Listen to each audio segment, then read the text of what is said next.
You just downloaded and bought your first murder mystery. You are getting ready to assemble this and host your very own murder mystery. Congratulations. I'm going to walk you through the entire process from start to finish, step by step.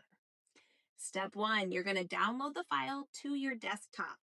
Our murder mysteries come in a zipped file because they are really large PDFs. They can be anywhere from 40 to 70 pages. Once that's on your desktop, you're just going to double click it and that should unzip the file. In other words, make it look like a regular folder on your desktop. If not, sometimes you just have to right click and click unzip from there. Once you have your folder, you'll just open up your folder and it will have your ginormous PDF in there. And now it's time to print. I recommend printing on cardstock because these are individual pages that people are going to be using throughout the game.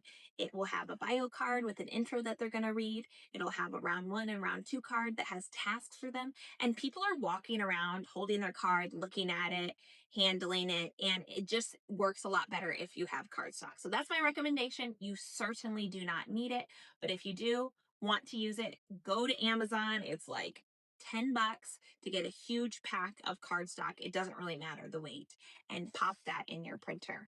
I also highly recommend using colored ink. I specifically designed every single one of these murder mysteries to look beautiful on every page, from the voting pages to the intro page to the pieces of evidence. So it really stands out if you can do color. If you don't want to do this at home, that is fine. You can go to a Kinko's, a UPS store, an Office Max, or even your local library and have this printed. Did you know you can also buy them printed from us? If you don't want to know what happens in the murder mystery, I would recommend getting our We Print For You or even our deluxe versions. We will print and assemble the entire thing and ship it straight to you. But if you're doing it at home, you're going to print it out, and once you have your big stack of pages, I want you to sort it into 3 different piles. Pile 1 are full pages, so it's just like a standard page. Pile number 2 are pages that are just going to be cut in half down the middle. They are pages that you normally would turn and they look landscape, and you're just going to slice it down the middle. These are all the character bios, the round 1, round 2. That's your second pile. Your third pile are things that you're just going to have to cut out a little bit more. These would be your invitations, your name tags, and your pieces of evidence. Once you've got your 3 piles, it is now time to start assembling your character folders. For these, I recommend getting a yellow folder, like a manila envelope. If you order from us, we do a wax seal on them. It's really cool. It adds neat ambiance. If you don't have your own wax seal and you have not ordered a deluxe kit, you can just get like the clasp envelopes. It just makes it more fun when you're opening it and you're not having to like rip off something that someone else has licked or sticked. So you need as many envelopes as there are characters plus 1 more. Most of our mysteries have another character. The person that died in round 1 is going to come back as a detective type character in round 2. So if you bought a kit for 8 players, you're going to need 9 envelopes. If you bought a kit for 12 players, you will need 13 envelopes. I hope that makes sense. Get yourself some yellow envelopes. The name tags you are going to tape on the front of each envelope. If you want to print off a bonus set of name tags, some people like to use those to give actual name tags to people. You can print it on sticker paper, or if you're serving a meal, you can put those around as place settings as well. But the name tags in our kits are to be used for the front of the envelopes. So you'll tape a name tag on each of the envelopes. You'll see there's an extra name tag for the person who comes back in round 2, our detective character. So now you have all of your envelopes. They are labeled beautifully with your character names on there, and it is time to start stuffing them. You are going to begin with that pile of pages that are our half sheets. Get yourself a paper cutter or a pair of scissors, and you're just going to cut those babies right down the middle.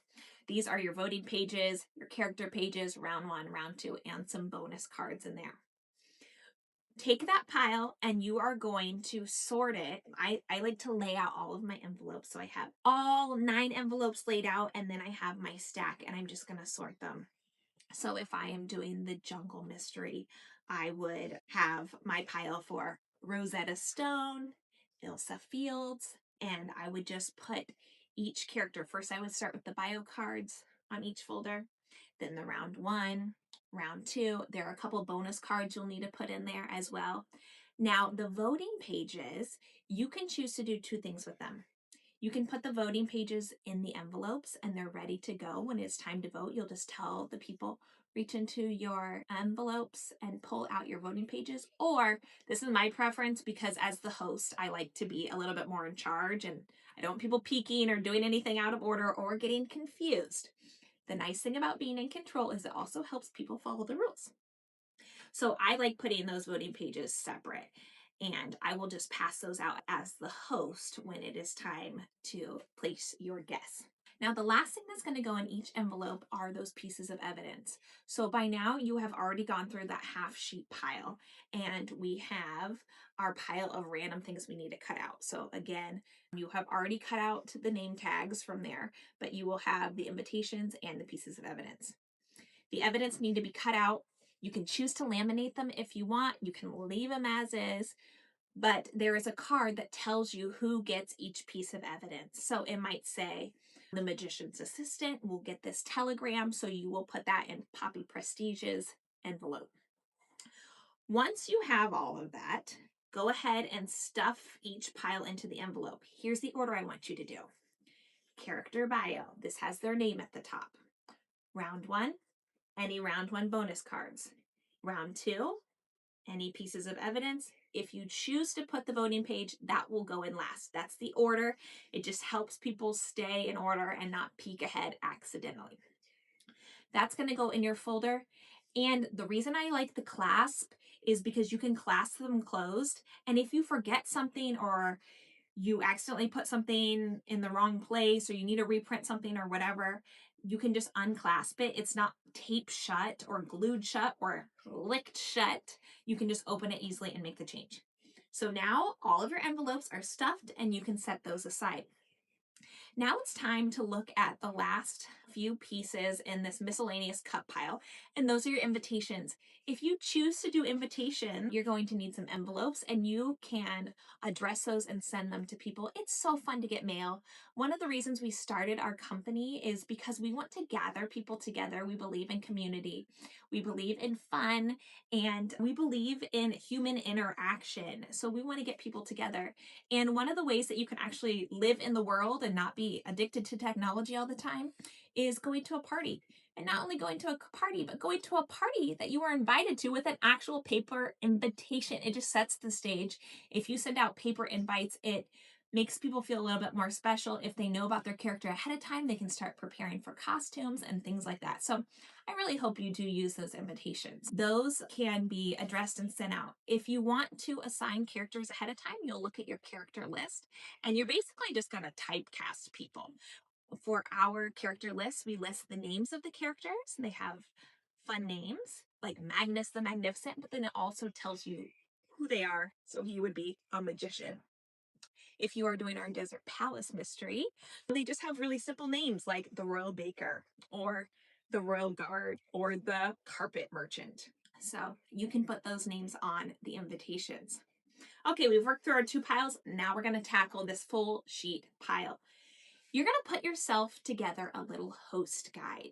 So you can do this in just a folder. I love the dollar store. You can get very cheap folders. You could also put it in like a 1/2-inch 3-ring binder. When I do any of these mysteries, I put them as sheet protectors in a binder, and then I can reuse it if I want. I can reference it multiple times before the event, during the event, and I have it all there. So you will have your awards, you'll have your host guide, you'll have your menu ideas, you'll have your list of characters.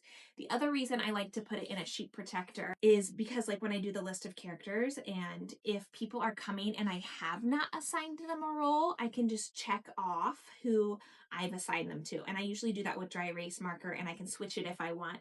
But if you just want to leave it as paper, that's totally fine. Punch it, put it in a 3-ring binder, or just leave it as loose leaf in a folder. But these pages will be in order from start to finish. So again, you're starting with your character list. It will have your host guide, and then it'll have things like the introduction that you're supposed to read. It will have things like your awards that you're going to give out, and also what the characters will read before the big reveal and the big reveal. I don't like putting those in the character folders. It will say who reads it. I like the host to be in charge of that because, again, we don't want people peeking, and it helps you be in charge of when the next thing is happening. Like, you will pull the detective aside and you will say, like, it is now time to read this, and you can do that discreetly, whether you are playing in the mystery or whether you are outside the mystery as a host. So all those full sheets are basically for you as the host that you are going to hold on to and keep in a safe place. I highly recommend you going through and looking through those things so you know what you're doing. Our host guide lays out step by step what you do throughout the whole night, starting with greeting your guests, assigning parts if you need to assign parts, what you do in round one, what you say to start round two, all of those fun things. If you don't want to know what happens during a murder mystery, I recommend you buying one of our We Print For You or our deluxe versions that includes all of the actual 3D props inside the mystery box. If you are doing it that way, you can still look through the host guide and it will tell you what to do, but it won't reveal a whole lot of information. Your host guide lays out exactly what you are doing step by step. I am not going to go into specifics because it's different for each mystery, but here is the general format. Number one, you start introductions. You will prompt everyone to get out their folder and read through their character bio, and then you will start introductions. Usually one person specifically is listed to start the introductions, and then people randomly go. Some groups like to popcorn it, others kind of go in a circle. So that's introductions. Then you as the host will say, we are beginning round one. Pull out your round one card, and you can read that and follow the prompts. The round one card basically lists tasks that they need to do. Your job as the host during this round, whether you are playing or not, is to watch the clock. Not only are you watching the clock, but you are gauging the room. People will do this round for like 20 minutes or so.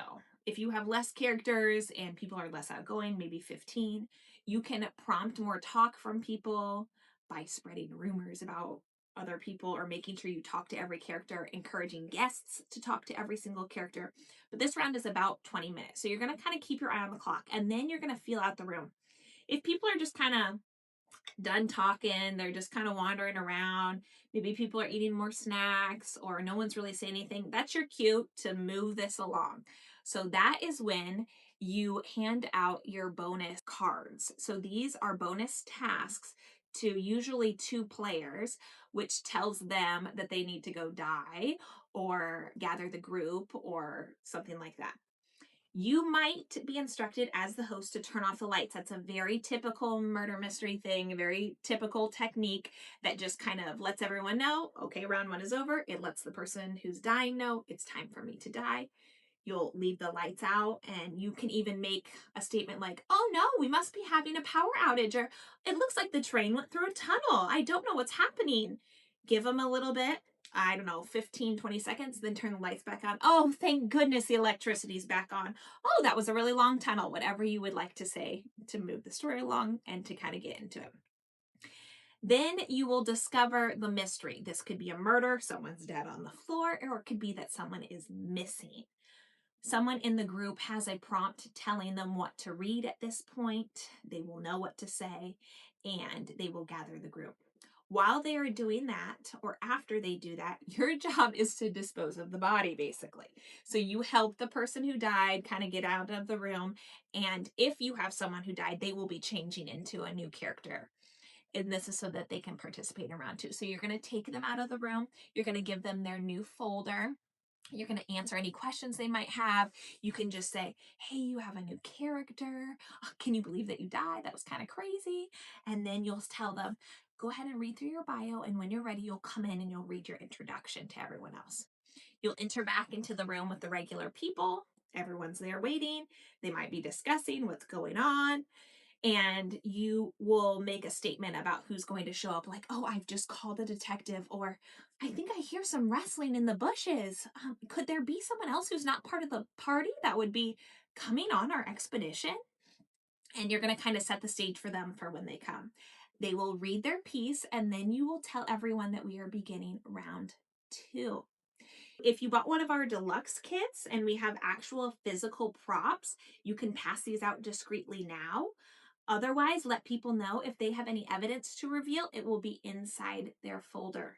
So round 2 goes on. People will have individual tasks. Again, you're watching the clock. So this time you're watching for 3 things. Number 1, you're watching the clock again, about 20 minutes. Number 2, you're watching the room and seeing if people are done talking or if there's kind of hit a lull. And number 3, you're watching to make sure everyone has revealed their evidence. So especially if you have hand given people pieces of evidence or stuffed them into envelopes, you will know what some of these pieces are, and you need to make sure that all of them have shown up. If you don't know what's going on in the mystery or you forgot, not a problem. You can just say, does anyone have any more evidence they need to reveal? That's a very quick way to kind of gauge the room and get people who are a little bit more shy or don't know when they are supposed to reveal their evidence. At this point, you have the before the big reveal sheet that the leader of the group is going to read. So you're going to give that to them. They will read it aloud. And this is a time where everyone will make accusations. And this is the fun part. This is when people really start getting into it. They've already warmed up, and there are people who genuinely feel like they know who did it, and they are going to convince everyone that it happened the way they think it did. Give them a chance to do that. The person who is reading the prompt, it even says that in there. Give people a chance to make final accusations, and they will read a final prompt that's like, who do you think did it? Let's cast our votes. And this is when you prompt people to take out the voting page, or you go ahead and pass those out. You'll want to have pens ready so that everyone has a pen and a way to record it. You'll collect those.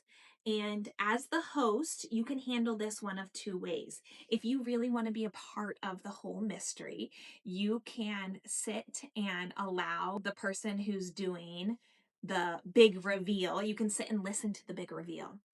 Or if you don't mind and you want to keep the party moving along, you can leave while they're reading their big reveal and you can tally up all of the votes. In our murder mysteries, we usually have 3 or 4 categories of awards that we're giving out. Number 1, you don't really have to tally this, but this is the murder. So that's the person who did it. It's going to become very clear because the big reveal will announce who did it. Number 2, you are going to collect votes for best dressed and best character. And then we also throw in there most suspicious. And this is the person that the most people thought did it, but really wasn't the culprit. And so we like giving awards for these different categories. Sometimes people also like to give awards for the people who guessed correctly. So if you have people who guessed the right one, you can give little party favors to them as well. Once the big reveal has been read, you are welcome to share the results of the voting. Everyone will know who the murderer is, but you get to announce who the best character was, who got most into their part, who the best dressed is, and who was the most suspicious. Like, everyone thought that it was the school teacher, and it really wasn't. So you get to present those awards. And what we like to do at the very end is to take pictures of characters with their awards. People like to pose and eat snacks and all that sort of thing. So that's the logistics of how you host. If you want to add fun details like food, decorations, music, and costumes, your host guide includes ideas for all of those as well, and they're specific to each and every mystery. If you choose to do food, you can do this one of 2 ways. Number 1, you can just have snacks available throughout. Number 2, you can host a full meal. If you choose to do a meal, the best time to do this is in between round 1 and round 2. So you can provide the meal after round 1 and allow the person to die during the meal. So you would wait to pass out your bonus cards until the meal's kind of starting to end. Or you can have your meal after the person has already died and the new detective has come in before you announce round 2. You can say, that was a little crazy. I think we all need to process this. Let's get something to eat. And then we'll deal with how this happened. So that is the way to handle the food situation. Every good host likes to make sure their guests leave with something special. You can choose to give a special keepsake to your guests, like something that they can take home, like a party favor. But they can also take home their character folders or any pieces of evidence, whether they're the tangible pieces from our deluxe kit or the ones in their folders. You might have other props lying around too from the mystery that people want to take home to remember it by. And of course, they can always take home their rewards. What we really want to make sure is that everyone takes home some fantastic memories from a well hosted murder mystery. Now that you have learned how to do this from start to finish, I hope that you feel confident and have a great time. Just don't die.